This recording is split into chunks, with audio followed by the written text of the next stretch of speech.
Voilà, bon, on s'est déjà aperçu, donc je suis contente d'être là. Et je ne sais pas si vous avez vu le titre sur le petit WhatsApp, l'actualité mondiale, la fin des temps et moi. Parce que c'est bien beau de parler d'actualité, d'apocalypse, mais moi là-dedans, comment me situer? Et je sais que je ne vais pas faire l'injure, plusieurs parmi vous, je sais que vous connaissez très bien la parole, mais comme vous, j'ai besoin tout le temps de me rafraîchir à l'eau de la parole, de me laver mes pensées à l'eau de la parole et de rafraîchir mes pensées. Parce que je suis, comme vous, tous les jours attaquée par des pensées qui sont charnelles, qui ne viennent pas de Dieu, par des pensées même parfois qui viennent de l'enfer. Et nous avons besoin, on a tous besoin de revenir à la source. Alors, c'est vrai qu'on voit une actualité mondiale assez catastrophique, on parle de réchauffement climatique, on parle de pandémie, on a vécu une pandémie, hein, personne n'ignore la Covid, beaucoup de catastrophes naturelles, des guerres, un mondialisme accru et violent, des crises économiques, et ça crée une espèce de sidération, de peur chez tout le monde. Et quand on parle avec les gens, ils nous disent « mais je ne comprends pas quels sont ces temps qu'on vit » et ils n'ont pas de grille de lecture. Nous avons la chance, le privilège d'avoir la Bible qui nous avertit. Et c'est vraiment une force extraordinaire. Alors que faire, que réagir, comment réagir ou que penser? Parce que Dieu n'est pas du tout surpris par ce qui se passe en ce moment. Si nous, on est surpris, on peut être surpris. Il s'est passé le 7 octobre, tout le monde sait ce qui s'est passé en Israël. Personne ne s'y attendait. Les Israéliens pensaient qu'ils étaient bien protégés et en fait, ils n'étaient pas du tout protégés. Il y a eu une attaque qui était sans précédent. Et ces choses-là ont été annoncées pourtant dans la Bible il y a des centaines et même des milliers d'années. La Bible est un livre prophétique. Un tiers de la Bible est constitué de prophéties. Et si Dieu a pris autant de peine à nous parler de ce qui doit se produire, alors les prophéties, ce n'est pas juste pour parler de l'avenir, il y a toutes sortes de prophéties, mais si Dieu a pris autant de peine à nous avertir sur ce qui devait se passer, c'est parce qu'il savait qu'on avait besoin, lorsque ces choses vont arriver, d'avoir un cœur vraiment fort et fortifié et de sentir qu'on n'est pas abandonné, mais qu'au contraire, on va vivre des temps incroyables. Vous savez que les temps qu'on est en train de vivre, si on peut les considérer comme terribles, et ils sont terribles, ils ont été vus par des prophètes il y a des milliers d'années et ces prophètes-là ont même espéré vivre ces choses-là parce qu'ils savent que Jésus n'a jamais été aussi proche et il n'y a jamais eu un déversement aussi proche du Saint-Esprit sur nos vies et sur cette terre. Alors, on n'a pas à avoir peur, on n'a pas à être complètement pétrifié par ce qui se passe. Bien sûr qu'on a les pieds sur terre, bien sûr qu'on est attristé, personne ne peut être indifférent ou se réjouir des mauvaises choses qui sont en train de prendre place sur cette terre, mais on sait qu'on n'est pas abandonné. Refuser finalement de plonger ses regards dans la parole et de comprendre ce qu'elle nous dit, c'est un peu comme essayer d'avancer dans le noir. Vous savez que la parole, c'est une lampe, c'est une lumière, et elle nous permet d'avancer sur le chemin. Avancer dans le noir, c'est dangereux. Et il y a quelques années, j'en ai vécu l'expérience parce que je me suis levée en pleine nuit. Je n'ai pas voulu allumer la lumière pour ne pas déranger le monsieur qui dormait à côté de moi. Et je n'avais pas de lumière, de lampe de poche, j'étais vraiment dans le noir. Et quand je suis revenue vers le lit, je croyais, j'étais très sincère, je pensais que le lit était vraiment là. Mais il n'était pas tout à fait là où je pensais qu'il était. Et malheureusement, ça a fait un effet de trampoline. Et j'ai atterri sur le radiateur qui était juste à côté. Et ça a fait un boucan pas possible. Et du coup, j'ai réveillé celui qui dormait à côté de moi, qui s'est réveillé, qui a allumé la lumière et qui me voit par terre entre le lit et le mur et qui me dit « Mais qu'est-ce que tu fais ?» Et je dis « J'avais envie d'embrasser le radiateur en pleine nuit, c'est comme ça. » Mais on prend des risques à avancer dans le noir. Là, c'est une histoire rigolote, ça m'a valu un bon bleu au bras, c'est tout, ça n'a pas été bien grave. Mais quand on avance dans le noir, au niveau spirituel, là, on prend des risques beaucoup plus importants. On prend des risques de chute et peut-être même, pour certains, de ne pas se relever. Alors, Jésus va revenir. Ce soir, cet après-midi, je ne veux pas faire les prophètes de malheur parce que souvent, quand les chrétiens parle de la fin des temps ou du retour de Jésus. Certains disent « Oh, arrêtez de nous raconter que l'Apocalypse, c'est un livre affreux, il n'y a que des malheurs, il ne faut pas en parler, ça fait peur, ça fait peur. » Et vous savez, je vais prendre l'image suivante, dans Tintin, il y a le prophète qui s'appelle Philippulus, et qui annonce la fin des temps avec son petit tambour et qui dit il faut vous repentir, c'est dans l'Étoile mystérieuse je crois, il faut vous repentir parce que la fin des temps arrive, il est très catastrophique et puis il est assez agressif d'ailleurs avec les gens qui ne croient pas en lui. Et il paraît que Hergé a réglé un compte avec un de ses amis qui, pendant la Deuxième Guerre mondiale, lui trouvait que Hergé était trop cool avec les Allemands, avec l'État nazi, etc. Enfin, il y avait un petit peu... C'était pas très clair, ça, son positionnement. Et il lui a dit, oui, c'est la fin des temps. Et je ne sais pas si c'était un chrétien. Et il faut que tu te positionnes. Et ils se sont brouillés, ils ne se sont plus jamais parlé suite à ça. Et il a réglé ses comptes avec lui en faisant un personnage vraiment très négatif. Mais... on n'est pas le prophète Philippulus, on n'est pas le prophète Philippulus, mais la Bible, si elle nous avertit de ce qui va se passer, ce n'est pas pour nous faire peur ou pour être catastrophiste et puis condamner ce monde, mais c'est au contraire parce qu'on doit annoncer la bonne nouvelle. Alors Jésus va revenir. On a souvent, beaucoup ont voulu parler du retour du Seigneur et donner la date. Or, on sait que personne ne connaît ni le jour ni l'heure. Alors, j'ai regardé un peu le nombre de personnes qui ont annoncé la date du retour du Seigneur. C'est assez impressionnant. Il y en a beaucoup. Il y a le fondateur des Témoins de Jéhovah qui a dit qu'il reviendrait en 1914. On a vu ce qui s'est passé en 1914. Jésus n'est pas revenu. William Miller, un pasteur baptiste américain, qui a annoncé le retour de Jésus en 1843 et 1844. Et puis un autre évangéliste qui l'a annoncé, et un pasteur qui l'a annoncé pour 2011 et 2012. Il y a eu aussi 1988 et 1989. Ça n'est pas arrivé. Mais il n'y a pas que chez les chrétiens. Il y a aussi en 2012 le phénoménon, justement, qui s'appelait, où on pensait qu'à cause du calendrier Maya, 2012 serait la fin du monde. Donc les gens se sont vraiment préparés à la fin du monde. Certains sont partis habiter dans les collines, ont fait des stocks, etc. Mais ce n'est jamais arrivé. Pourtant, si Jésus ne nous donne pas la date de son retour, il nous met en garde, non pas pour nous démoraliser, non pas pour nous enfoncer, mais pour nous fortifier. Amen. Alors, je voudrais qu'on lise dans Matthieu, au chapitre 24, versets 3 à 14. Jésus s'assoit sur le mont des Oliviers. Ses disciples s'approchent. Ils sont seuls avec lui et ils lui demandent « Dis-nous, quand est-il quand est-ce que cela va arriver ?» Sinon, je vais là-dessus. Je vais lire là-dessus, ce sera plus simple. Comment allons-nous savoir que c'est le moment de ta venue et de la fin du monde ? Jésus leur répond, faites attention, ne vous laissez pas tromper. En effet, beaucoup de gens vont venir en prenant mon nom. Ils diront, c'est moi le Messie, et ils vont tromper beaucoup de monde. Vous allez entendre parler de guerre, proche ou lointaine. Attention, n'ayez pas peur. Oui, tout cela doit arriver.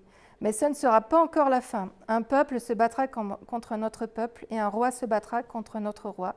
Dans plusieurs régions, il y aura la famine et la terre tremblera. Tous ces événements seront comme les premières douleurs de l'accouchement. Alors on vous livrera pour vous faire souffrir et on vous tuera. Tous ceux qui ne connaissent pas Dieu vous détesteront à cause de moi. Et beaucoup de gens abandonneront la foi. Ils se trahiront les uns les autres et se détesteront. Beaucoup de faux prophètes viendront et ils tromperont beaucoup de monde.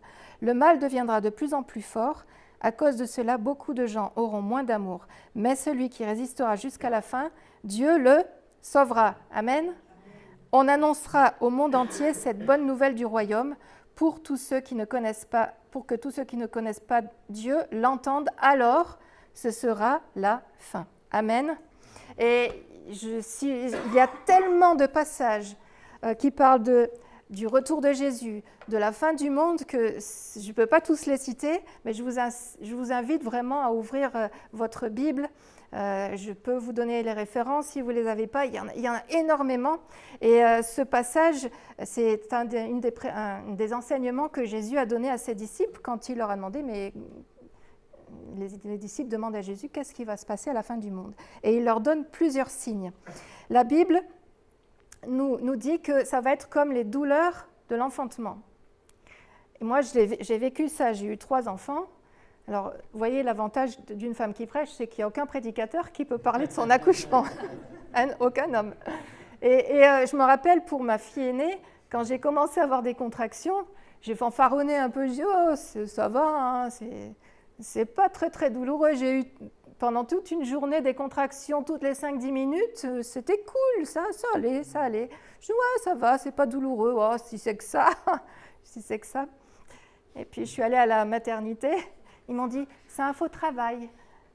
Ah, ils m'ont fait une petite piqûre pour calmer le faux travail. Et puis je suis rentrée à la maison et là, ça commençait à plus être pareil. J'ai passé une très mauvaise nuit. Elle est née seulement le lendemain soir. C'était long. Là, je fanfaronnais plus du tout. Et c'est vrai que quand on voit ce que c'est qu'une naissance, les douleurs arrivent au début toutes les demi-heures et puis de plus en plus à rapprocher. Et puis elles sont de plus en plus fortes aussi. Mais pourquoi ? C'est pas pour un mal, c'est parce que la vie va arriver. Et c'est une sacrée affaire. Mais c'est une belle comparaison que Jésus nous donne, comme les douleurs de l'enfantement. Alors, j'ai essayé de passer en revue quelques signes, on ne peut pas tous les donner, mais je me dis que sur ces 10 signes que j'ai choisis, je me suis autant d'abord prêchée à moi-même, parce que c'est vraiment, c'est très encourageant à chaque signe qui paraît négatif de voir les promesses que Dieu nous donne. Premier signe, les famines et les catastrophes.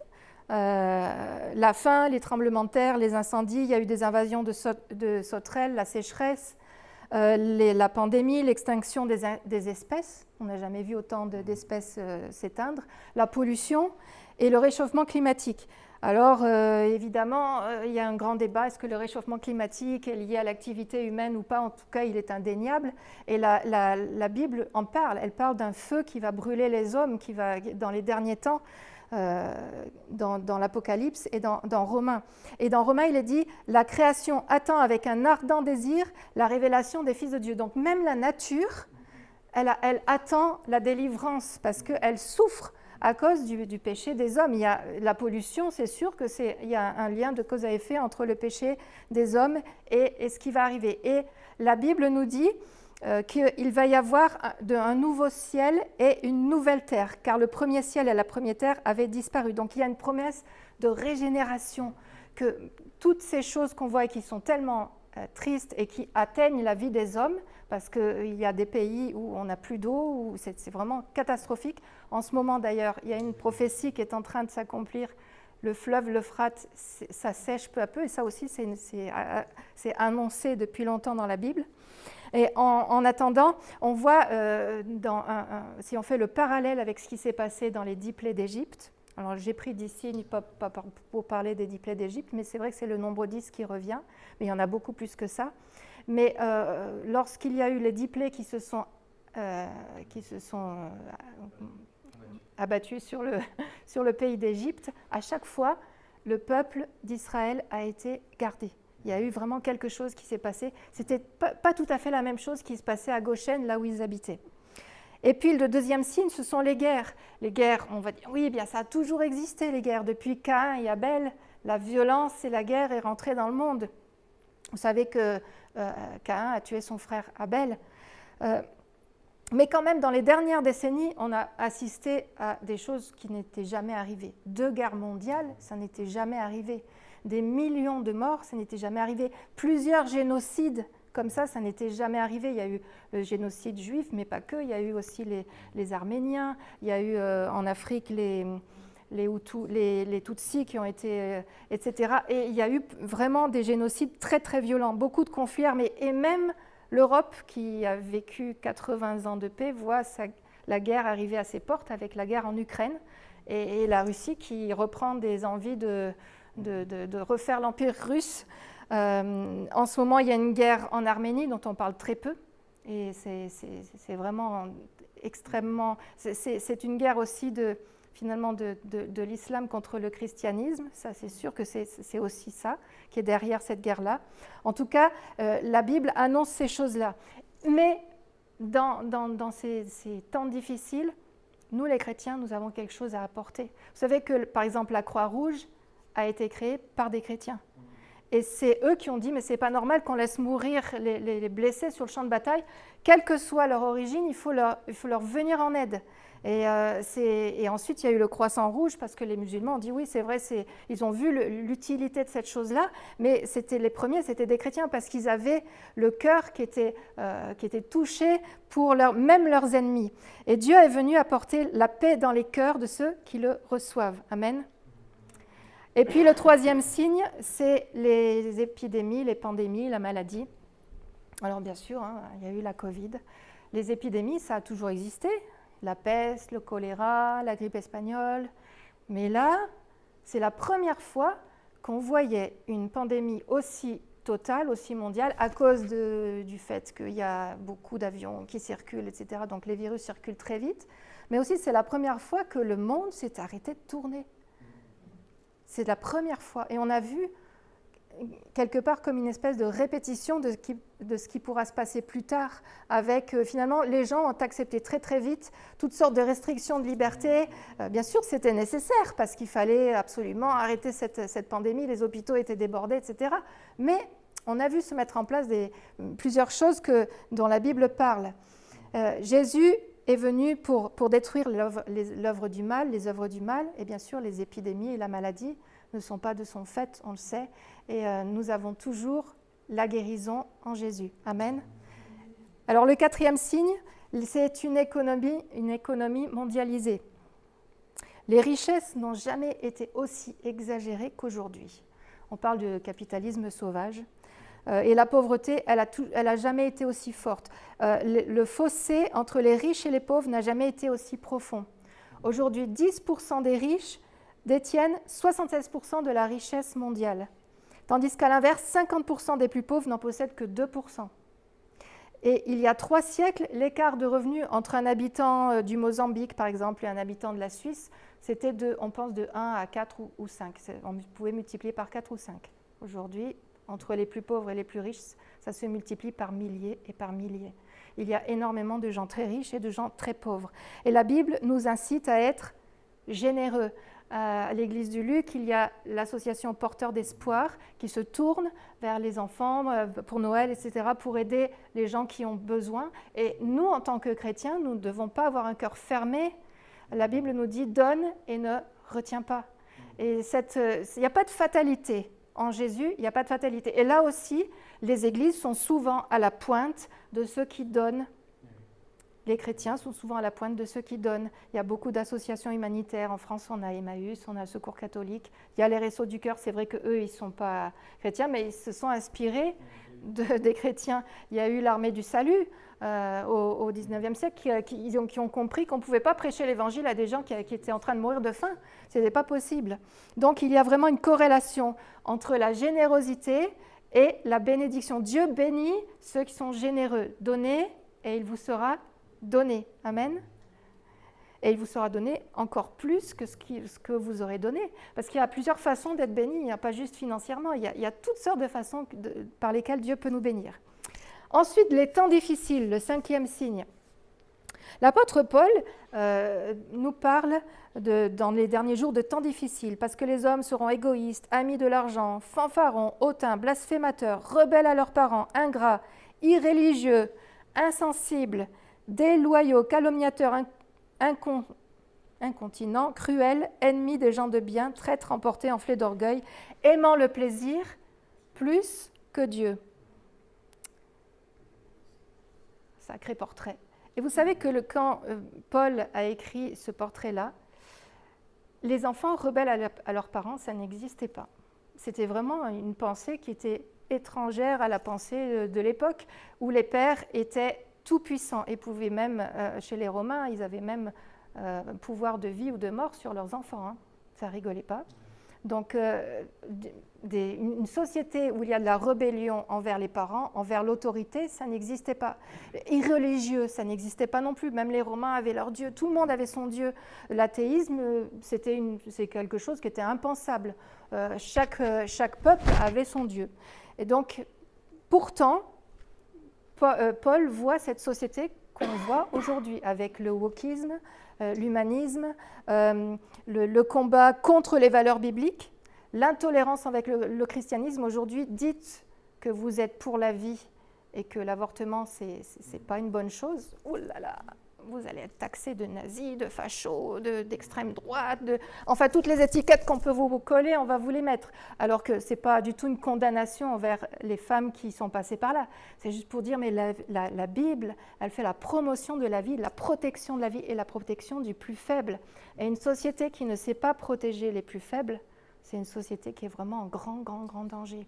Et nous avons quelque chose à amener aussi à ce niveau-là pour parler un langage différent, peut-être un langage dérangeant, mais au fond, même ceux qui ne supportent pas ce langage-là, ils vont sentir l'amour qu'on va leur apporter. Ils le savent. Ils savent que Dieu les aime et ils savent que ce qu'ils font,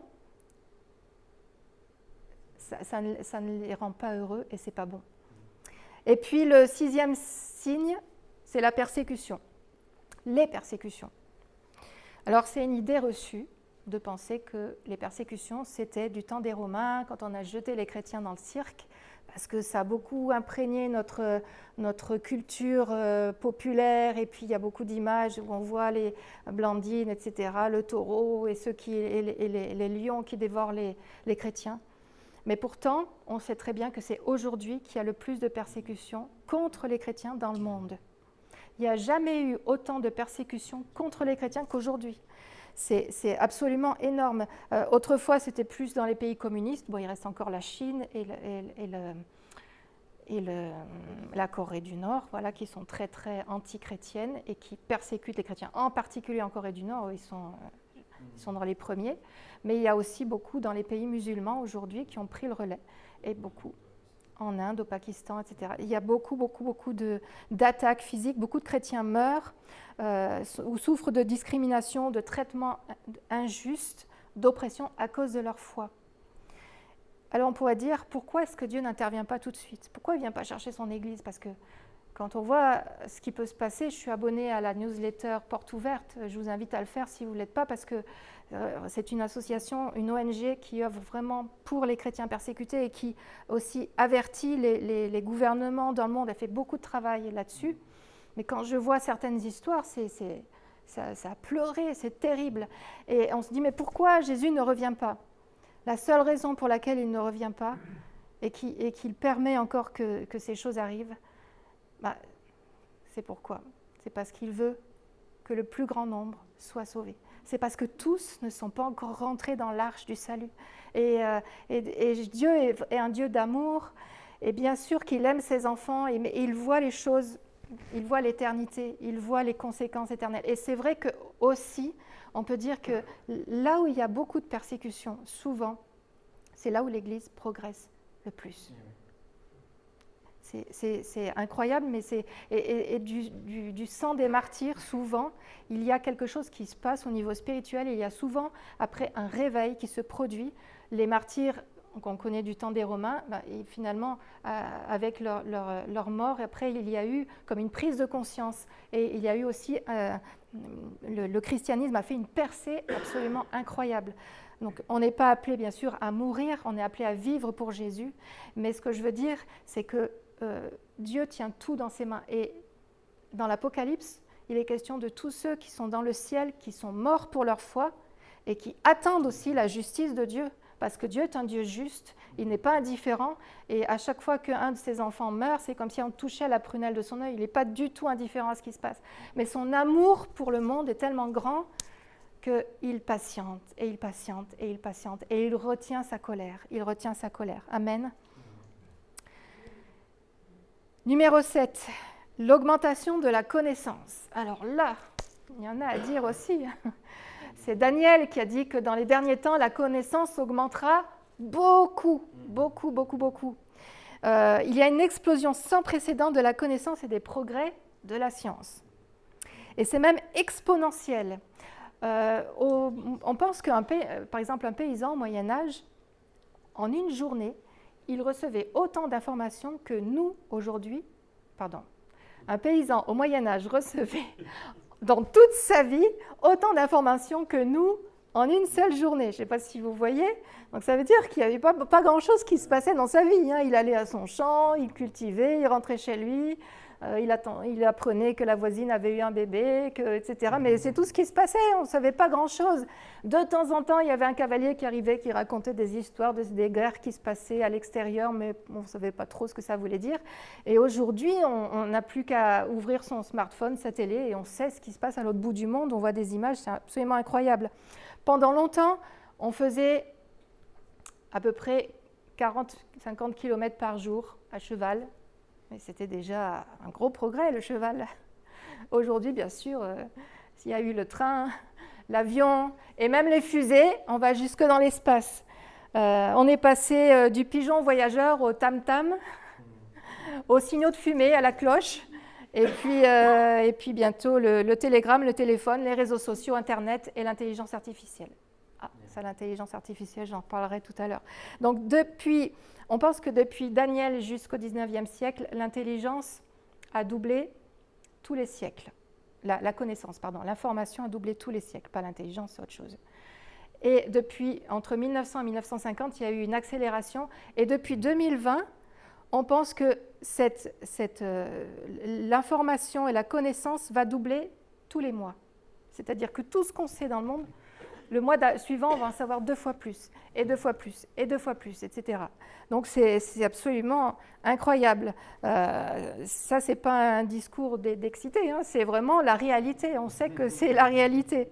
La science a tellement grandi qu'en même temps, elle vient confirmer les écrits bibliques. Vous savez qu'il est beaucoup plus difficile d'être athée aujourd'hui qu'il y a un siècle, quand Darwin a commencé avec la théorie de l'évolution. On dit « Ah, ça y est, on s'est débarrassé de la religion et de Dieu, c'est fini. Maintenant, on va devenir des gens intelligents et puis on s'est affranchi de tout ça. » Or, aujourd'hui, les scientifiques savent que le monde n'a pas pu arriver par hasard. Je ne suis pas une spécialiste des sciences, mais si vous lisez le fameux livre « Dieu », les sciences et les preuves, etc., il y a énormément de scientifiques qui disent que même s'ils ne veulent pas mettre le nom de Dieu derrière tout ça, ils savent que ce n'est pas possible que les choses soient arrivées toutes seules. Donc il y a une intelligence créatrice. Ils parlent vraiment d'une intelligence avec un dessin et quelque chose qui s'est passé. Donc on a vraiment cette explosion de l'information et de la science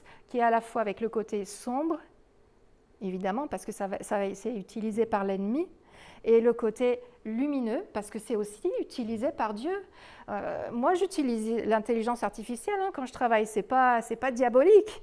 C'est l'utilisation qui en est faite. C'est comme Internet, c'est l'utilisation qui en est faite, qui peut être négative ou qui peut être positive. Le problème, c'est que c'est en train d'échapper complètement aux hommes. Et alors certains, même le fondateur de ChatGPT dit « Oh, il va falloir mettre des règles parce qu'ils se rendent compte qu'on ne maîtrise plus rien et que demain, l'antéchrist, celui qui est son esprit est déjà dans ce monde, mais qui va prendre le pouvoir, il va certainement utiliser l'intelligence artificielle pour faire croire toutes sortes de choses et pour modifier l'information et pour nous faire croire des choses qui ne sont pas vraies. Et il n'y a que si on connaît la parole de Dieu et qu'on est éclairé par le Saint-Esprit qu'on pourra discerner le faux du vrai. Donc, il n'y a pas de fatalité parce que Dieu nous a avertis. Aujourd'hui, il y a 8 milliards d'êtres humains sur Terre. Vous savez combien il y a de smartphones? Il y en a 6 milliards. Ça veut dire qu'il y en a pratiquement un par personne parce que, bon, on ne compte pas les bébés, les enfants, quoique ils en ont aussi. Mais il y en a pratiquement un pour chaque être humain sur cette Terre. Et ça va être très facile pour l'Antéchrist de prendre ça en main et de l'utiliser. J'en arrive au dernier signe. Ça va, vous me suivez? C'est pas trop intense parce que je me suis dit il faut vraiment que j'arrive à prendre l'essentiel, mais c'est pas évident parce que la Bible a dit beaucoup de choses et c'est tellement intéressant. Et un gouvernement mondial et une dictature mondiale. L'économie mondiale aujourd'hui on le connaît. Dès qu'un pays, qu'il y a une guerre dans un pays, hop, ça y est, il y a des conséquences partout. Là, la guerre en Israël fait qu'il y a des conséquences économiques dans plein de pays. Et on a vu pour le Covid, comment il était facile aussi de contrôler les peuples et comment il était facile aussi finalement tout était mondialisé. Donc tout ce qui se passait dans un pays avait une conséquence dans un autre et c'est difficile de séparer les choses. Je passe rapidement parce que je veux plus m'arrêter sur le point numéro 9, sur Israël. Israël, on sait que c'est vraiment un pivot dans les prophéties bibliques. Et la renaissance d'Israël en 1948, c'est quelque chose qui était attendu depuis des siècles. Les Juifs, depuis des siècles, chaque année, ils se disaient l'an prochain à Jérusalem. Donc ils savaient, ils connaissent les Écritures, ils savaient que Dieu allait les ramener dans leur pays. Est-il possible qu'un pays renaisse en un seul jour? Et bien pourtant, c'est arrivé. Et c'est le seul exemple. C'est le seul pays qui 2 fois a cessé d'exister et 2 fois est revenu. Et on sait que quand le figuier reprend de la force dans les derniers temps, ben c'est vraiment un signe du retour de Jésus. Donc, le renaissance d'Israël en 1948, Israël qui reprend Jérusalem en 1967, à peu près 20 ans après. C'est un vrai miracle. Alors, je ne fais pas de la politique, je ne suis pas en train de dire, voilà, Israël, ils ont absolument raison, et les Palestiniens, ce n'est pas du tout ça. Je crois que nous, en tant que chrétiens, notre amour et notre compassion, elle doit aller vers les deux, parce qu'on ne vit pas là-bas, on ne vit pas dans la bande de Gaza, et on ne vit pas en Israël non plus, donc on ne sait pas ce qui s'y passe. Et Israël n'est pas un peuple d'anges, ça c'est sûr. Mais ce qui est sûr, c'est que Dieu ne se repent jamais de son appel et de ses dons. Et que c'est son peuple, ça reste son peuple, même si c'est vrai qu'ils n'ont pas accueilli le Messie, mais dans les derniers temps, ils vont se tourner vers Jésus. Et Dieu est un Dieu patient. Et ça, c'est un encouragement pour nous, parce qu'on se dit, mais si Dieu est aussi patient, et s'il fait autant de bonnes choses pour ce peuple-là, qui finalement, pour beaucoup, pas tous, mais lui ont tourné le dos, alors à combien de plus forte raison il prend soin de nous qui sommes ses enfants, qui nous le prions, qui avons compris que Jésus était le Messie, qui l'avons reçu dans nos cœurs. C'est vraiment un grand encouragement. Et le pire des mensonges, ça serait j'ai vu des réactions qui m'ont un peu déstabilisée, parce que les gens qui ne connaissent pas Dieu soient anti-sionistes. C'est normal parce qu'eux, ils réfléchissent avec leur esprit. Ils disent, s'il n'y avait pas Israël, il n'y aurait pas tous ces problèmes, voilà, etc., etc.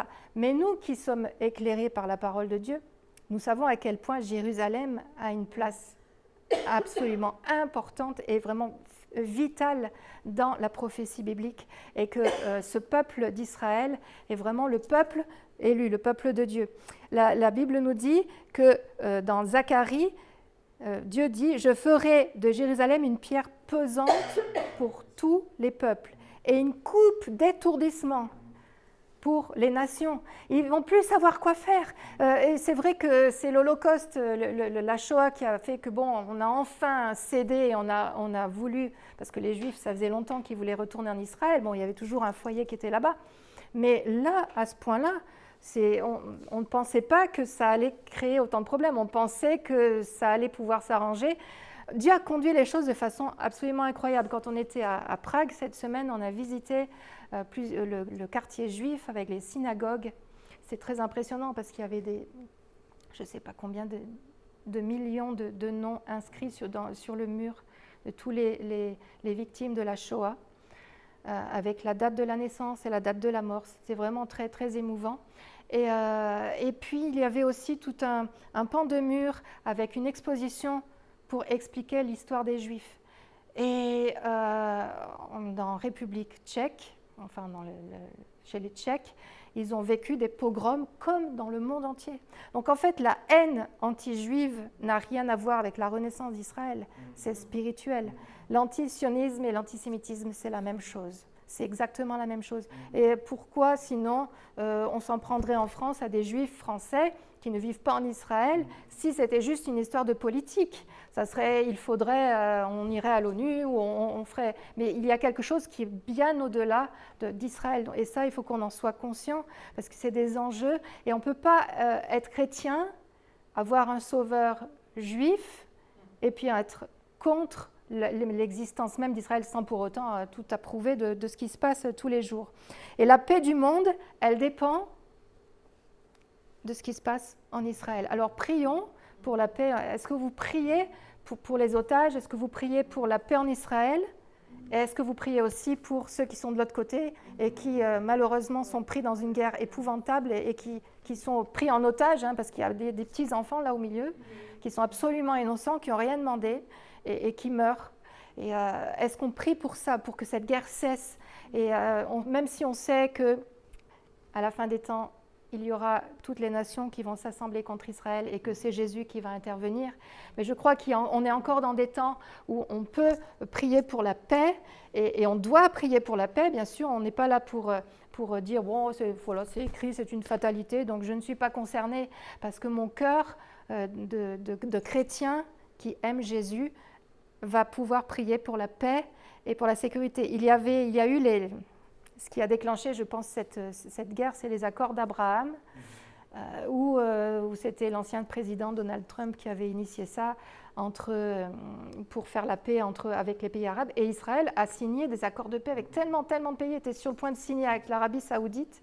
Et ça n'a pas plu du tout à l'Iran qui a voulu mettre la pagaille, parce que si l'Arabie saoudite se mettait à faire la paix avec Israël, là, ça posait un problème à ceux qui voulaient continuer à faire la guerre. Alors, on sait qu'un jour, bien sûr, il va y avoir cette dernière guerre qui va arriver, mais en attendant, nous, on peut prier pour la paix et on peut aussi agir en aidant, en donnant. Là-bas, aux synagogues, on pouvait donner pour aider pour ceux qui souffrent en Israël, et on l'a fait un peu, mais dans la mesure de nos moyens, bien sûr, parce qu'on voudrait tellement pouvoir aider plus.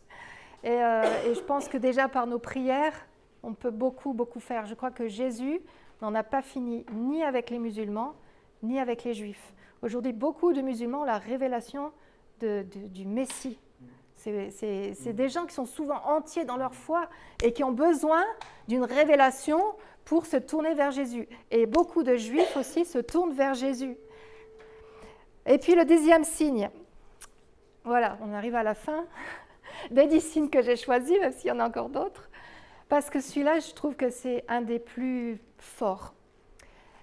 La Bible parle de l'apostasie et d'un réveil mondial. En même temps qu'il y aura une apostasie mondiale, il va y avoir un réveil mondial. Alors, il y a eu plusieurs réveils dans l'histoire de l'Église, dans l'histoire du monde. Il y a eu plusieurs périodes de refroidissement. Et il y a eu notamment le réveil du jour de la Pentecôte. Vous savez qu'il y en a 3000 personnes se sont converties, et c'est là que l'Église finalement est née. Et puis ensuite, il y a eu une espèce au fil des siècles de refroidissement, et on a redécouvert peu à peu beaucoup de vérités bibliques, le baptême, le salut par grâce, etc. Et aujourd'hui, je crois qu'on arrive vraiment dans la dernière période de l'Église, avec les dernières révélations et ce que Dieu veut faire. Alors, qu'est-ce que l'apostasie? L'apostasie, c'est l'abandon de la foi et des valeurs chrétiennes. On parle d'une société post-chrétienne en Europe. L'Europe qui, pendant des siècles, a fait des grandes cathédrales, des églises, des monastères, avec toutes sortes. Bien sûr, il y a eu des choses négatives qui ont été données, mais il y a aussi de bonnes choses qui ont été faites. Et on oublie souvent que, par exemple, les moines ont sauvé souvent la population de la famine, ils ont appris aux gens, c'était instruit, donc ils ont donné beaucoup de choses aux populations. Et si aujourd'hui il y a beaucoup de démocratie dans les pays anciennement chrétiens qui ne sont plus trop dans le christianisme, si on connaît la liberté, les droits de l'homme, c'est parce qu'il y a une influence tellement forte des valeurs bibliques que ça a imprégné la société d'une façon qu'on finalement souvent on oublie, on se souvient, ou on voudrait qu'on se souvienne que des points négatifs qu'ont fait certains chrétiens, entre guillemets. Les persécutions, les bûchers, les croisades, les massacres, etc. Mais il y a aussi tellement de bonnes choses qui sont ressorties. Et aujourd'hui, on oublie que cette belle liberté, ces droits de l'homme et toutes ces belles choses qu'on tient comme acquis ne sont pas acquis du tout. Et que si on abandonne les valeurs qui ont fait qu'on est arrivé là, eh bien, on va perdre toutes ces bonnes choses aussi. Pourtant, Satan fait une œuvre qui le trompe, vous le savez? Parce qu'en même temps qu'il y a une apostasie, qu'il y a un refroidissement, que finalement on s'éloigne de tout ça, on voit une jeunesse qui a une soif incroyable de Dieu dans les pays, en France, dans les pays européens, dans les pays dits anciennement chrétiens, il y a un retour aux valeurs, parce que les jeunes ont une soif d'absolu. Quand on est jeune, on a soif d'absolu. On n'a pas envie de vivre des choses à moitié, on a toute l'énergie de la jeunesse.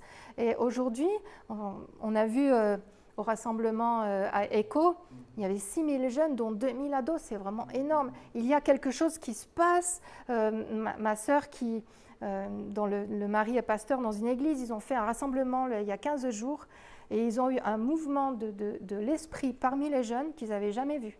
Et les jeunes se sont levés, ils se sont mis à prier les uns pour les autres. Il y a eu des baptêmes de l'esprit. Ils ne sont même pas attendus que les pasteurs arrivent. Ils étaient entre eux. Et il y a quelque chose qui est en train de se passer. Donc je crois qu'on a de l'espoir à avoir, parce qu'en même temps qu'il y a un refroidissement, il y a aussi un réveil sans précédent. Moi, je veux être dans le réveil. Je ne sais pas vous, mais je ne veux pas être de ceux qui sont refroidis. Et lorsque je considère tous ces signes, ça me pousse à ne plus m'encombrer de ce qui n'est pas important, mais à aller à l'essentiel. L'essentiel, c'est Jésus. L'essentiel, c'est d'avoir le cœur en feu. L'essentiel, c'est de parler de Jésus autour de moi. Je n'ai pas de temps à perdre à me disputer sur des futilités ou à perdre mon temps dans trop de loisirs peut-être ou dans trop de choses. On a besoin de se détendre. Mais l'essentiel, c'est Jésus. Amen. Et on a tous besoin de revivre ça. Alors notre appel dans les derniers temps est de nous sanctifier et de vraiment nous rapprocher de Jésus, de nous mettre à part de plus en plus, parce que celui qui se sanctifie encore. Se sanctifier, ça ne veut pas dire je suis absolument saint, parfait.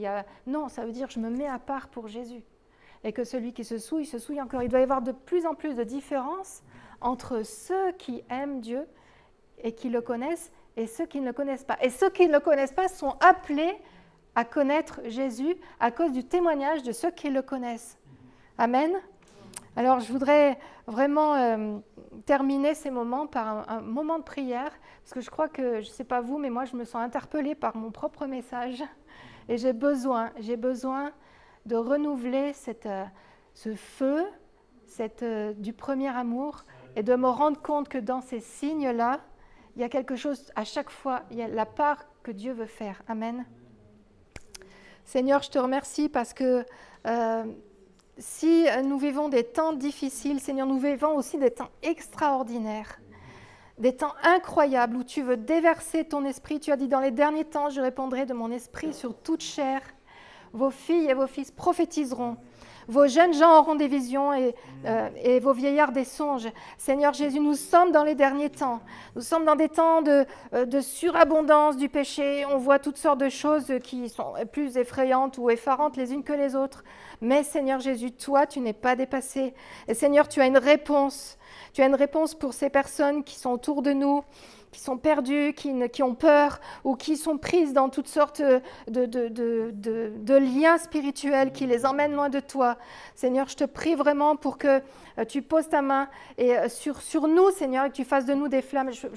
J'aimerais qu'on puisse se lever et qu'on ait vraiment un moment de prière, d'adoration et de reconsécration au Seigneur devant tout ce qu'il nous dit dans sa parole, parce que le but de ce message, ce n'est pas me remplir la tête de toutes sortes d'informations, parce que déjà on en a beaucoup des informations, mais c'est vraiment dans mon quotidien d'aller à l'essentiel. Je ne connais pas votre quotidien, mais je sais qu'on a tous des défis et je sais que Jésus est là. Amen.